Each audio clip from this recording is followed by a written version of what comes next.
All right, welcome in everybody to the fourth episode of the TDL podcast. This will be our last edition of the division deep dives before we start getting into some different stuff. So, without further ado, we will go ahead and dive into the Belichick division. So, similar to what we did with the others, obviously, I know that we probably know a little bit more about Belichick than we do the others.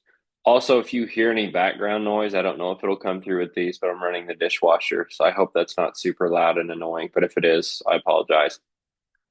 Belichick, like I said, a little more modern than the others, so we're going to have probably a little bit better idea of him. But just kind of a refresher, 333 total wins as a head coach, counting playoff wins, which he has 31 of, which is the most of all time.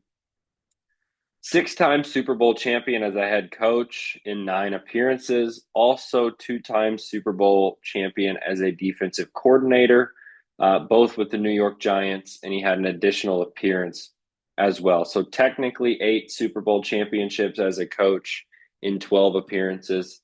So, a very illustrious playoff record. Looked up his college career. He played center and tight end in college at Wesleyan University in Middletown, Connecticut. He was also the captain of the lacrosse team while he was there and also played squash, which is interesting. His first NFL head coaching, or I'm sorry, his first NFL coaching job, he was a special assistant in 1975 with the Baltimore Colts, making $25 a week. So that's pretty crazy. Now he is the going to be the head coach of North Carolina. So going in and making a stint there in college, which I think he's making like 10 million ish a year. So going from 25 bucks a week to 10 million a year, pretty cool there. But in the Belichick division, we have Cam, myself, Bo, and Preston. So without further ado, we will go ahead and jump in. We'll go backwards this time if I did the last two. So we'll go, I just synced this up with Keep Trade Cut again. So this is accurate to reflect any sort of changes in rankings or moves that have been made or anything like that. So the highest ranked team in the division and the second highest ranked team, according to Keep Trade Cut in the league, is myself. They have my team ranked second, my quarterback room sixth, running back room 11th, wide receiver first, tight ends third, picks fourth. I won't spend a ton of time on myself just because nobody wants to hear me talk about myself. Um, but at quarterback, they've got that room ranked six: Justin Herbert, Trevor Lawrence, Michael Penix. Didn't have an early first round pick. So I just still wanted to prioritize quarterback, but obviously missed out on that upper tier of guys there. So I felt like I did as best as I could. Herbert had a strong season last year. He's had a strong fantasy career overall. Trevor Lawrence coming off a rough season, but I'm kind of banking on him bouncing back a little bit. And then Michael Penix as well, young guy that looked strong last year, but the verdict's still kind of out. Obviously, expected to be the starting quarterback for all of this year, but we'll just kind of see what he looks like with a full year. So I would say fairly rated, kind of in the middle, just because I don't have a top tier guy. Running back room is rated 11th, so the second worst in the league. That room consists of the first one that I drafted was Kenneth Walker, who I drafted in the 7th round. So obviously didn't prioritize running back much. RJ Harvey, Will Shipley, Blake Corum, and J.K. Dobbins. So again, I'm not going to have any qualms there. That's a bad running back room overall. I do like Walker. I do like Harvey. I think they're fine. But again, didn't take a running back till the 7th round, and that was somewhat intentional. Maybe I didn't. I don't know if I planned on waiting 7 rounds, but I was pretty sure I wouldn't take one with one of my first probably 4 picks, at least 4 to 5 picks. So just with the way the scoring was set up, with it being super flex, 6 point passing touchdown, and then tiered PPR with the tight end premium. So 1.5 for tight ends, a full point for receivers, and then just a half point for running backs. In my mind, I just prioritize those guys a little bit less. We'll see how that works out. Wide receiver room, they have me ranked first, which I've got Justin Jefferson, Drake London, Zay Flowers, Travis Hunter, Jaden Higgins, Jordan Whittington, and A.D. Mitchell. So obviously, I'm proud of that wide receiver room. I took Justin Jefferson in the first round, which I thought was a pretty good consolation prize at the 109.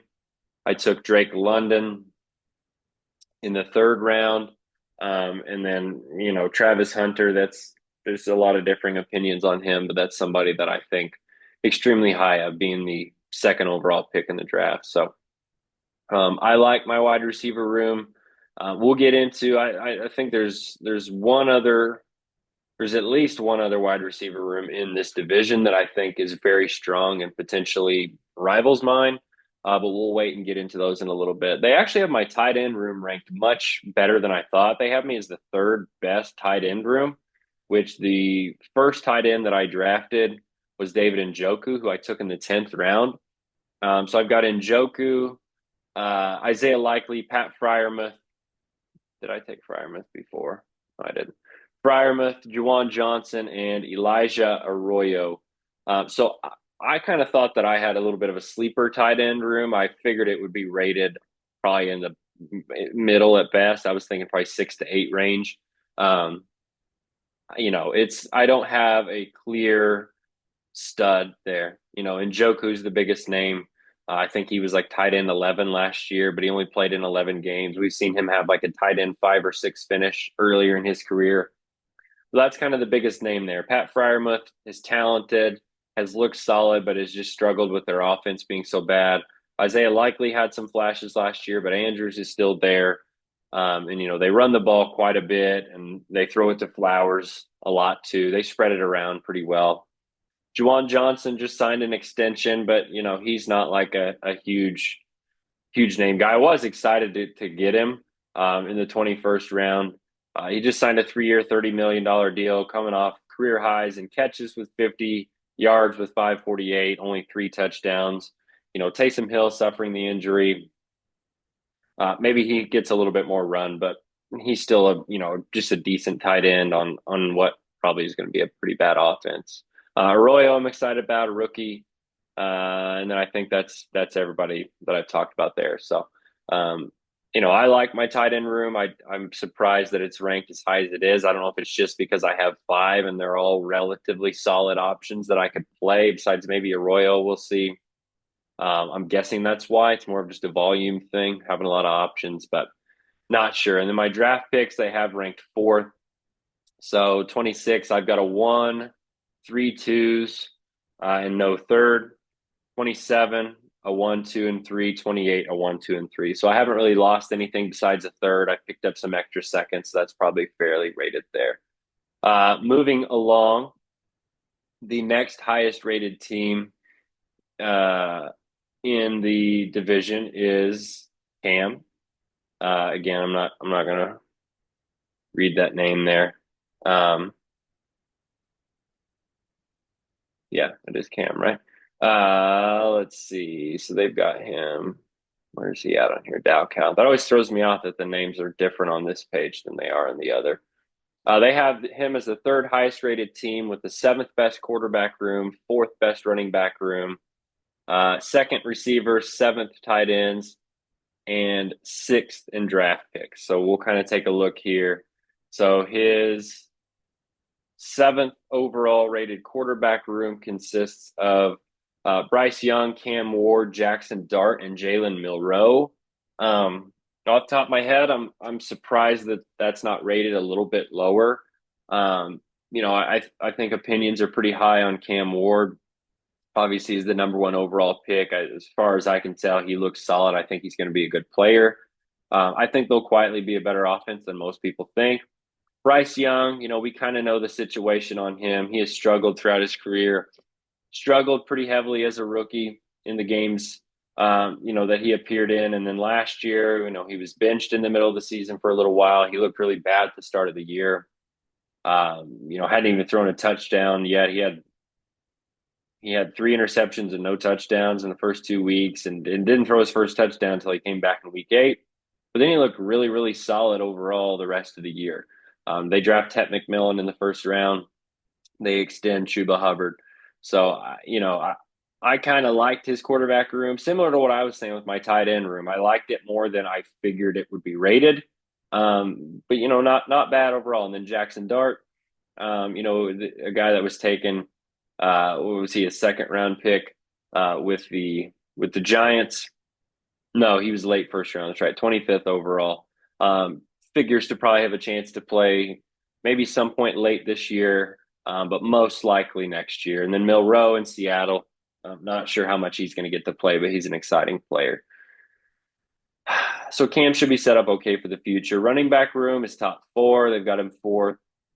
Jonathan Taylor, Omarion Hampton, Jarquez Hunter, Jonathan Brooks, Jordan James, DJ Giddens, Nick Chubb, and Najee Harris. So a pretty deep running back room there with 8 guys, obviously spearheaded by um, Jonathan Taylor being the main guy. Obviously a very talented player. He's a former running back 1 overall. Last year he was running back 9 in 14 games, despite their offense being kind of shaky. So I think you know what you're getting with JT. Cam was able to draft him in the 5th round, which in my opinion is pretty good value, even with this format.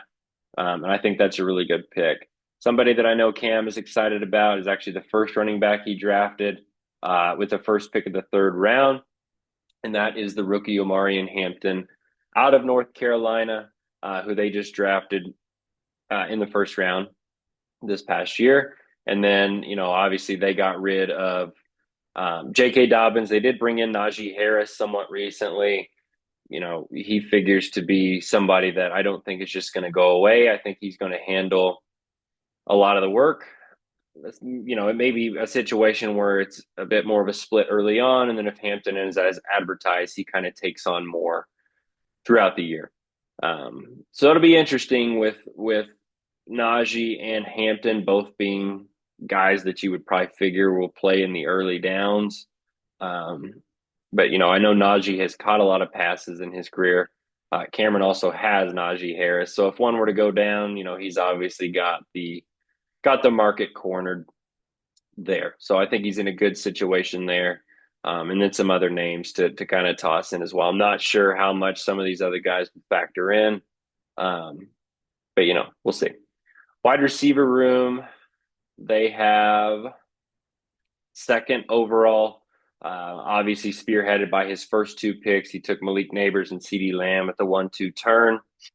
Adds in Devontae Adams, DJ Moore, Matthew Golden, who he drafted with his 10th pick. So that'll be an interesting situation. I know Dan just sent a message to the group right before I started this asking why Jamie didn't draft his son Matthew. So maybe we'll see if something comes out there. And then he takes Pat Bryant, rookie, 3rd round rookie for Denver later. So, Neighbors and CeeDee Lamb, that's probably the best 1-2 punch you could ask for in Dynasty. We'll get into Preston's team later because he also has a really good 1-2 punch at receiver. And we kind of talked about mine as well with Jefferson and London.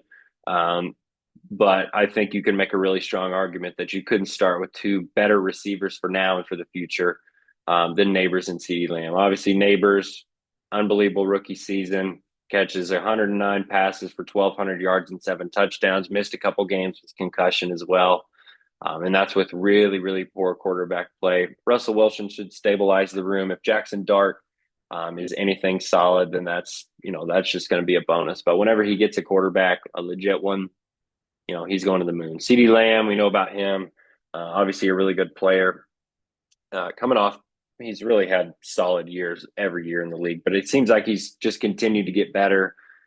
Missed a couple games this past year, and obviously Dak missed a lot of time this last year as well. But he still managed 100 catches for almost 1,200 yards and 6 touchdowns out of it. So we know who CD is. He's one of the most talented guys at wide receiver in the league. And they seem like an offense who's going to throw the ball a lot this year. And he's expected to, in my opinion, have a fantastic season. I know Pickens is there.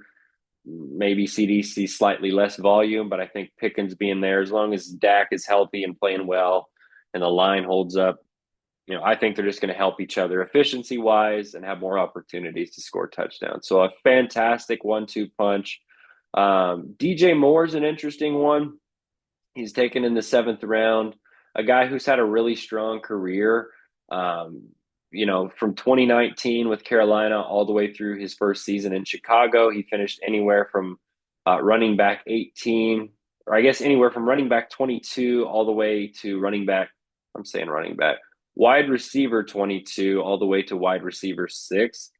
So a very steady guy, especially with not very good quarterback play for the majority of that as well. Second year in Chicago with Caleb Williams, a bit underwhelming, still better than it probably seemed. He played every game. He caught 98 balls for 966 yards and 6 touchdowns. I know they brought in Colston Loveland and Luther Burden as well. We'll just kind of see. I mean, that's a situation where presumably the offense is better with Ben Johnson and a heavily revamped offensive line. So I think it'll be hard for DJ Moore to have too bad of a season. He might not be like the dominant one for Caleb Williams that everybody sort of thought he would be, especially off his 1,300-yard season in his first year with Chicago. But I think he's a guy who factors to catch a lot of balls. And like I said, if they're better, then he'll just have more opportunities to succeed. So a very strong 3 for Dynasty, in my opinion. And then Devontae Adams as well. Cam gets him in the 11th round. He's obviously aging. He's 32. He's playing for his 4th career team now and his 3rd in the past, 3 years. But, he's in there. He'll be alongside Puka Nacua, a team with a pretty solid line, a team that runs the ball well, a really, really solid quarterback in Matthew Stafford. So it figures if Devontae's got anything left, which it appears that he does, he's not his old self, obviously. But it doesn't seem like he's fell off the cliff just yet. So presumably if he and Stafford and Puka and everybody are healthy, then I think Devontae will have a really strong season this year. And then a couple rookies as well. Matthew Golden's obviously an interesting one. Um, they've got a bunch of guys in that room right now. Jaden Reed, Romeo Dobbs, Dontavian Wicks, Christian Watson. They brought in McCole Hardman. There's a lot of mouths to feed, but they're looking for somebody to break out there. So if Matthew Golden can be that for them, then he's going to be really solid. Tight end room is ranked 7th. He's got Dalton Kincaid, Dallas Goedert, Theo Johnson, and Noah Gray. So some decent options there. Kincaid, really strong rookie season, struggles a little bit last year. We'll kind of see about him, but Cam got him in the 8th round, so it's not like he paid a super big premium. Similar with Goddard, taken in the 12th round. He's kind of a guy who his whole career has been hyper efficient, can rip off some really long gains, but never has been a focal point of the offense and has never been able to stay totally healthy. He's missed some games if you just look at his games played totals here, and it seems like he plays hurt a lot as well. So, I know that there was kind of some speculation if he might be a trade candidate or what, but obviously that's all sorted out now, and he's ready to go. So, a strong tight end 2 for a team in a dynasty format, in my opinion. Theo Johnson, going into his 2nd year, a decent rookie season overall. I know that there was, some times that he looked really strong and there was a lot of hype around him. And with Bellinger being down, there was some hope, but then Theo got hurt later in the year, missed the last 5 games. So, we'll kind of see there, but it says he's ready for the start of OTAs. He's working with the first team. I think he's expected to be the starter in that tight end room if things pan out. And then Noah Gray, a solid option with Kansas City. So has obviously played a bit more. He's coming off a career year with Kelsey kind of taking a step back. So, and then Cam, they've got him 6th overall picks. I don't believe Cam has made a move. So he's got his full boat of picks, 1, 2, and 3 this year, 27 and 28. So plenty of firepower. The 3rd highest ranked team and the 6th highest ranked team in the league is the Wise Men, which is Preston's team led by the Wise Man. So they have got Preston with the 4th best quarterback room, 6th best running back room, 10th at receiver and 11th at tight end. So let's jump into that because some of that seems a bit surprising to me right off the bat. Let's resync here, but yeah, that's strange. Fourth best quarterback room. Josh Allen at the 103 is possibly the best consolation prize ever. That's a fantastic pick for Preston. And then he adds Brock Purdy as well. So really strong 1-2 punch. Flacco, we'll see. He's old, but he might get to play some this year. But a really strong 1-2.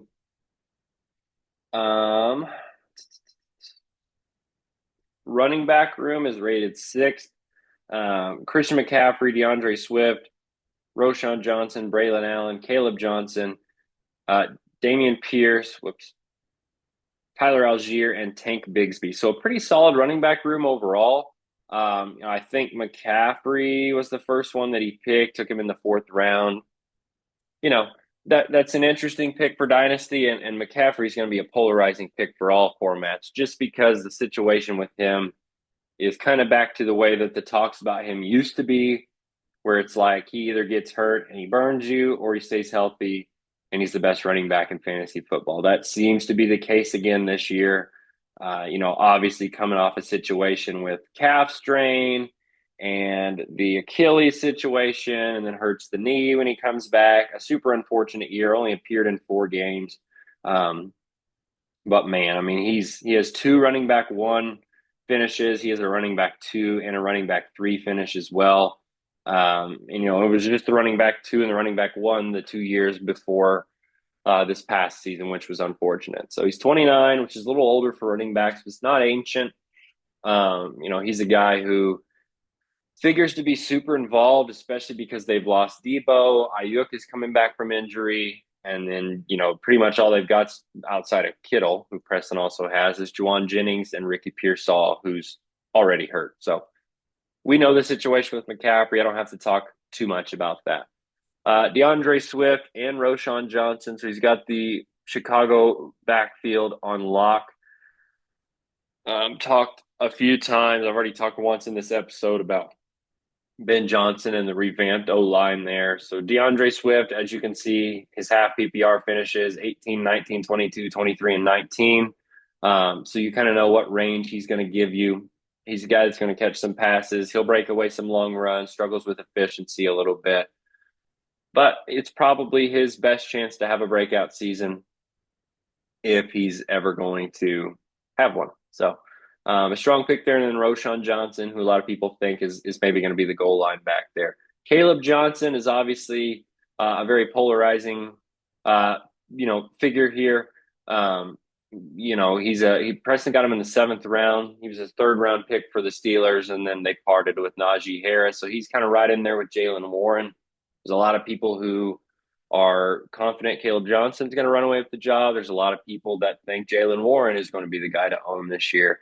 But owning a 21-year-old rookie running back in dynasty formats that at worst figures to be in like a timeshare situation on what should be a decent offense, if that's worst case scenario and you get that in the 7th round, then I think you're doing okay, especially for your running back 2/3. So a really strong pick there. I like that pick from Preston. I like Caleb Johnson, and I think he'll have a strong season. Let's see. Tank Bigsby, also kind of an interesting one because there's probably a scenario where he's Jacksonville's, I don't want to say starting running back because I think that it'll be a mix, but I think there's a situation where he's their most productive and their most effective running back in fantasy this year. He's coming off a really good year. Handled a lot of work with ETN struggling and being hurt. Had some really, really solid games for them down the stretch. Now, their line wasn't very good. Their offense was really bad in general. So, I think he made the most out of what he could. 4.5 yards per carry, 7 touchdowns, offers pretty much nothing as a receiver. But the offense is a little better, and ETN doesn't bounce back to form, and this Tutton guy doesn't, shock the world, then similar kind of to what I said about Caleb Johnson. He's possibly a positive end of a committee guy on a pretty solid offense. So, and got him in the 12th round. So good pick there. Algier, we kind of know the situation with him. Braylon Allen had some flashes last year. Just figures to be a solid kind of handcuff guy. Wide receiver room, this is the one that perplexes me the most. They have him ranked 10th. And when I said earlier that I thought there was one or two other wide receiver rooms in the division that could compete with mine, I was talking about Cam. We already talked about his, but Preston's was the other one. Um, so I have no idea how it's ranked 10th. Nico Collins and AJ Brown is a great 1-2 punch. Um, I talked about Neighbors and Lamb. I talked about Jefferson and London. I think Nico Collins, AJ Brown, you could make the argument's the best 1-2 punch at receiver in the league. Nico Collins, we've seen him. He broke out in 2023 with a fantastic season. He was awesome last year, dealt with injury in the middle of the year, but his game logs before he got hurt: 6 for 117, 8 for 135 and one, 4 for 86, 12 for 151 and one, and 2 for 78 and one before he got hurt. He was pacing to be the wide receiver one overall.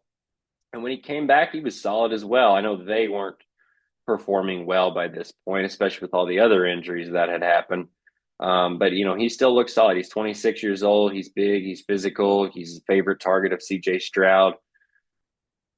I think he's again Preston took him at the end of the second round. When you're missing out, similar to what I said about my quarterbacks, when you're missing out on the top tier guys, Jefferson, Chase, CeeDee Lamb, those kinds of guys that you take early, this is about the next best guy. And then he's paired him with AJ Brown, a guy who has had an absolutely solid NFL career.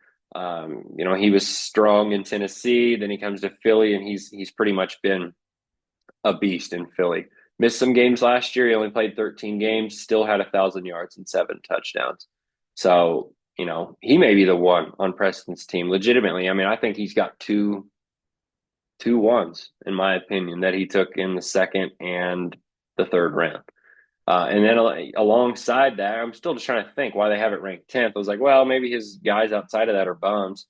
Calvin Ridley is a super solid guy. His last 2 years in Jacksonville and Tennessee, he's caught 1,000. He's had 1,000 yards. He's appeared in every game. He's caught 76 and 64 passes, 1,000 yards, 8 touchdowns, 4 touchdowns.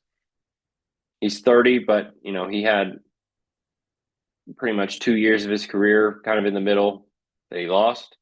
And they brought in a quarterback at the number one overall spot, and they haven't really added any other legitimate competition for him at receiver that I think is going to matter. So again, when you're talking about a guy as a wide receiver 3, you got a guy that's going to probably have another 1,000+ yards and probably 6+ touchdowns. That's a solid 3. Jaden Reed, he's a guy who's got week winning potential. Last year, he had, let's see, he had 857 and 6 as a receiver. And I know he's had some rushing stats. I can't get him to show up on here for some reason. But I know he had some rushing stats in there as well. So, like I said, they brought in Matthew Golden, and Jaden Reed's not necessarily the most consistent option. He's a guy who can score you 30, or he's a guy who can score like 2 or 3. But again, Preston's counting on him as like a wide receiver 3 or 4 type of a guy. So very solid, and got him in the 8th round, which is the decent price. He's got Jalen Coker, Keenan Allen, Deebo Samuel. That's an interesting one, just brought into Washington. I know that there's some videos of him looking a bit fat and slow. But if their offense is as good as it was last year and Deebo's not totally cooked, you have to imagine they'll be somewhat creative with him. And, he can, similar to Jaden Reed, kind of have some weeks where he's really strong and, has week winning potential. And he might have some frustrating weeks where he pretty much does nothing as well. He's got Quentin Johnston, who had a strong season last year, very touchdown dependent. But he looked like he couldn't even play as a rookie. And last year he looked like, a guy who can at least be a number 2 or 3 option on a team that can catch some touchdowns and, have some fun. So I don't see any way that this is anything other than a top 3 or 4 wide receiver room, in my opinion.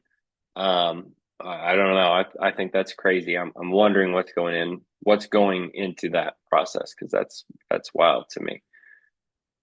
Tight ends, they also have ranked pretty low. They got him 11th. I'm guessing it's just because of depth and age. Because Kittle, I think Kittle is probably the favorite to finish as the tight end one this season. Maybe Bowers, maybe McBride, but I think Kittle's in the mix, and you'd expect if he's 100% healthy. I mean, I think anything less than like a tight end five would be. I don't think you'd have any reason to predict anything less. I mean, you just look at his last however many seasons, tight end 2, 5, 3, 4, 20, when he only played 8 games, 2 and 3, and then 21 as a rookie. When he's on the field, he produces, man. And I already talked about their wide receiver room and who's going to be catching passes. They're going to be relying on Kittle. He's older. And he does rely on his athleticism and his physicality quite a bit. But he looked awesome last year. He has a good rapport with Purdy. He's a super reliable red zone target. And he had 8 touchdowns last season. I think he's got now for Dynasty. Yeah, I mean, he's maybe just a little bit lower ranked overall just because he's older. Um, but yeah, I mean, for this year, he's going to be awesome. And I don't see him being anything less than awesome the next 2 or 3 seasons before we really start to think about him being old. Chigo Okonkwo, he's another starting tight end. He's a guy who's flashed a little bit. He's had some solid seasons. You see he's finished tight end 24, 22, and 23. He's never missed a game. He's kind of middle of the road, but he's also never caught more than 3 touchdowns either. So if that offense is better and he has a similar season to what he's had like the last two, 50-ish catches, 500 yards, but he catches like 6 touchdowns instead of 3, then he's a really solid 2. I think Preston's being punished just for a little bit older tight end room and not having more than 2 options. I think if he had even just any random third guy in there, like a rookie or an old vet or something like that, I think his room would be rated higher. 7th overall picks. He's not made a trade, so he's got 1, 2, 3, 1, 2, 3, 1, 2, 3. So 3 teams right now ranked inside the top 6 in the league overall, according to Keep Trade Cut. And that's with me having serious questions about how they've ranked Preston's team too low. It seems like it's going to be a really strong division. Moving down at number 10 in the league is Bo, or the process. Quarterback room 9, running back 12, wide receiver 8, tight end 6, and number 1 set of draft picks. Also very interesting. So let's delve into this. Bo is given the 9th best quarterback room. Jordan Love, Justin Fields, Will Howard, Tyler Shaw. He doesn't have a superstar option there, but Jordan Love's a really strong pick in the 4th round, actually drafted by Spencer and was a part of one of the many Joe Burrow trades this offseason. Poor Burrow. He's been moved around a lot. Bo drafted him and then traded him away and then traded right back for him, which was a terrible trade in my opinion, but then moved him pretty quickly and was able to recoup some draft capital and get Jordan Love and Cortland Sutton out of it. So a good move there. I like Jordan Love. He's a guy that has put up pretty good fantasy numbers when he's been healthy and played. Tight end 5 2 years ago. Last year, tight end 5. Man, I must not have got much sleep last night. Quarterback 5, 32 touchdowns, 11 picks. Last year, he missed a couple games. He also played a couple games hurt, but still had a solid season overall. So a good guy to anchor your quarterback room with. If you're not having one of the top options like Joe Burrow. Justin Fields, kind of a fantasy enigma. He's not really been good enough throughout his career to hold down a job for an extended period of time, but when he has been, he puts up fantasy numbers, and that's just because of how well he runs, man. Quarterback 7 in 2022 overall, and that's with 2,200 yards, 17 touchdowns, 11 picks through the air, but 1,100 yards and 8 touchdowns on the ground. He looked really solid in Pittsburgh the little bit he got to play last year. 5 touchdowns, 1 pick, 1,100 yards.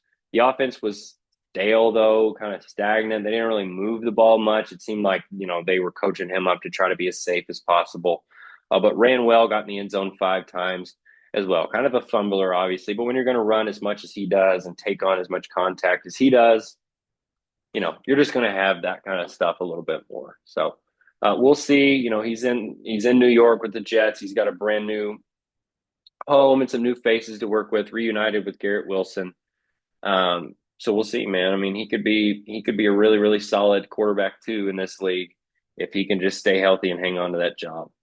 Will Howard, possible future starter in Pittsburgh, probably not going to get to play this year with them bringing in Aaron Rodgers, and then they've obviously got Mason Rudolph as well, who's not great, but he's pretty serviceable as a backup. So probably not going to play this year unless things just totally fall apart.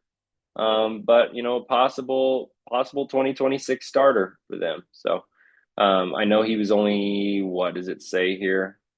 He was a 6th-round draft pick, so it's we don't see late round guys pan out that often, but you never know.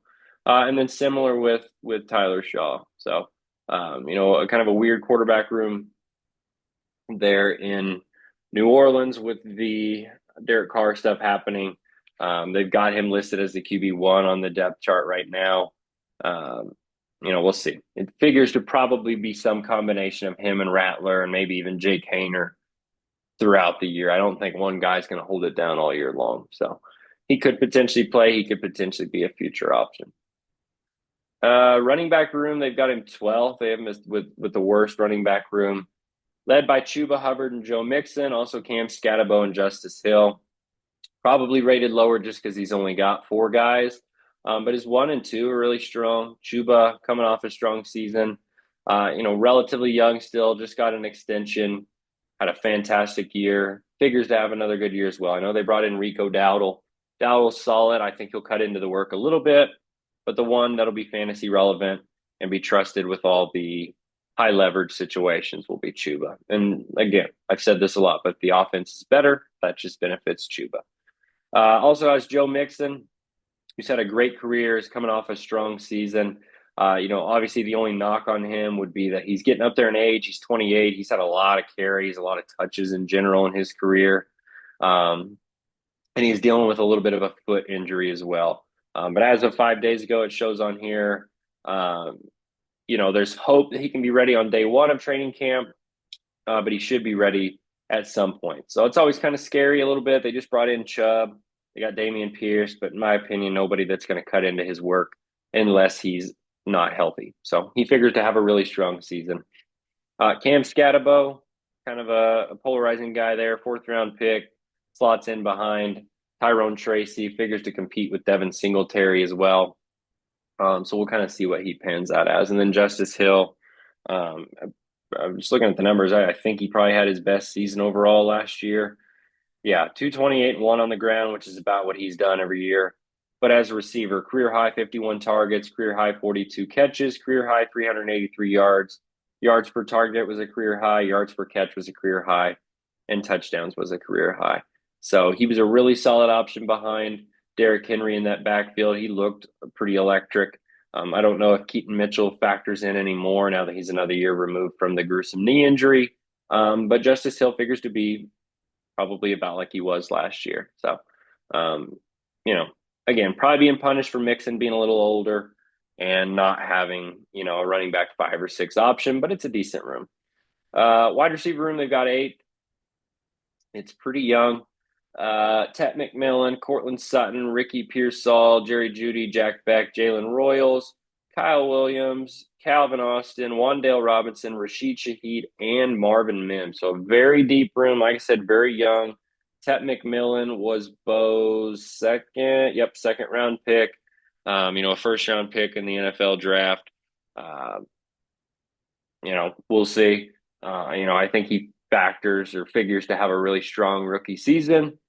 If Bryce Young can pick up on the way he was playing towards the end of last year, then McMillan is probably a really strong option. Cortland Sutton, you always know what you're getting with him. He's pretty steady. He was a favorite target of Bo Nix's, 80 catches, 1,000 yards, 8 touchdowns. That's probably where Sutton is going to live overall. So they didn't bring in much, in my opinion, that is going to impact him in any way. Just with Evan Ingram factoring in a little bit more at tight end and kind of reshaping the running back room. But as far as receivers go, Sutton's going to be the guy. Pearsall could have a big role in San Francisco, but if he can get healthy, he struggled with health last year. Um, I guess he got shot last year, but that's kind of outside of his. It's kind of outside of his, control. But he's already dinged up a little bit, but they're hoping he can be ready for camp with the hamstring. If Ayuk misses time or he's not the same, Pearsall has a chance to seize potentially wide receiver one there. So we'll see. Jerry Jeudy had a really solid year in Cleveland this past year.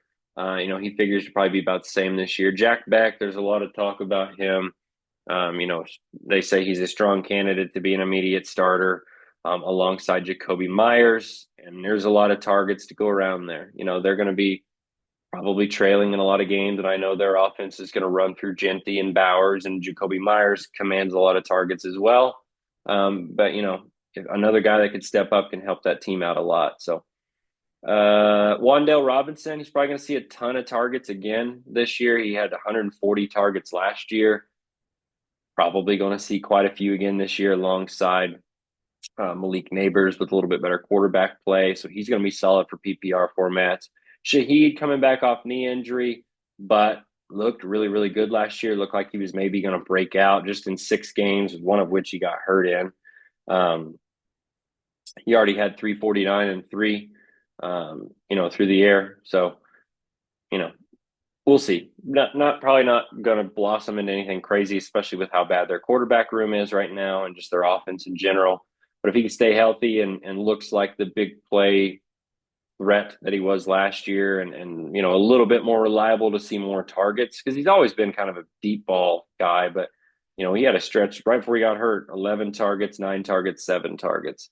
So it seemed like they were maybe going to lean on him a little bit more, but we'll see. Marvin Mims, Calvin Austin, Kyle Williams, Jalen Royals, some other good young options as well that might carve out bigger roles. Tight end room, they've got ranked 6th, obviously led by rookie tight end Tyler Warren, taken with the 14th pick in the draft by the Colts. Used very interestingly at Penn State.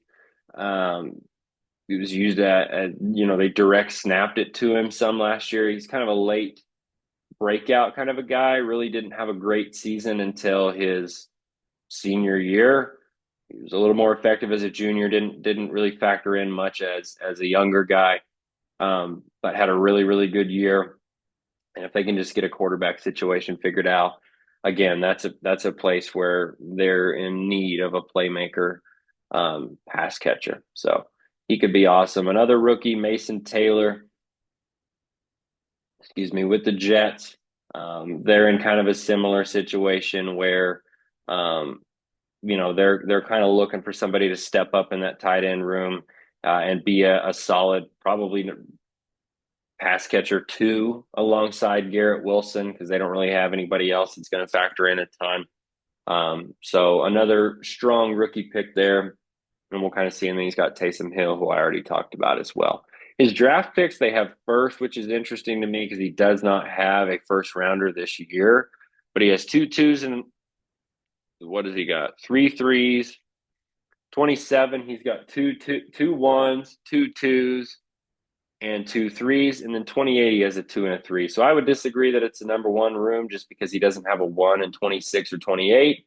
But, he still has 5 picks this year. And then he's got 2 1s and 2 2s and 27. So a strong collection of picks. It would be hard for me to put it 1 just because of the lack of draft picks. I'd probably have to go with Taylor, who's got, let's see, he has 2 1s and a 3 this year, 3 1s next year, 2 1s, a 2 and a 3 and 28. So, I think the 1s command a little bit more value. But Bo's building for the future, and while he's made a couple of strange moves overall, I think he's acquired a solid group of younger guys as well as a good army of picks where he can kind of make some more moves if he wants to. So I know I've said this about all the divisions, but I think this one factors in to be pretty strong. Um, like I said, they've got me ranked second, Cam third, Preston sixth. So it seems like it's going to be a strong division, but you never know with, keep trade cuts. It's finicky, they could be way off. But overall, man, that this is our last division deep dive. I want to get into having some guests jump on at some point. I've said that before. If you just want to join, just shoot me a text and we can jump on and just talk about nothing.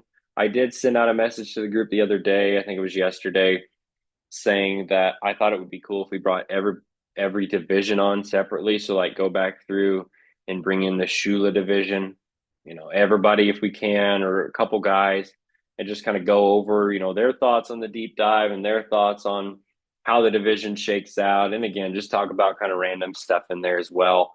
I think that could be cool. Kind of have a little, divisional roundtable series would be fun. I think we will potentially have some sort of an episode. I know that this pertains more to TFFL, but me, Nolan, and Cam are going to go and visit Taylor here soon, and I'm sure we will do something, podcast wise on there. So we may get kind of a special Nebraska episode out of that.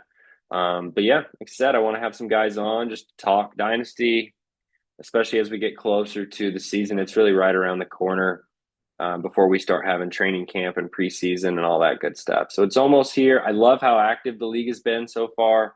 Pretty much not a day goes by still that I don't get a trade offer, which is awesome.